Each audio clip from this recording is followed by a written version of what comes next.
Вы вообще понимаете, какие слова вы говорите? Молодой человек, извините, конечно, я понимаю. Я заведующая лабораторией информатики и дистанционного образования КРИПО. Это мой хлеб.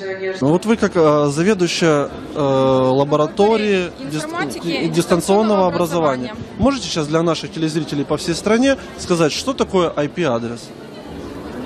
IP-адрес, это, значит, IP-адрес, он находится, вот я вам могу сказать, IP-адрес нашей веб-камеры. А само по себе слово IP, вот что оно означает? Значит, смотрите, давайте я вам покажу в компьютере. Смотрите, давайте я вам подскажу, просто IP это интернет, первое слово, а второе? Это же основа вашей деятельности.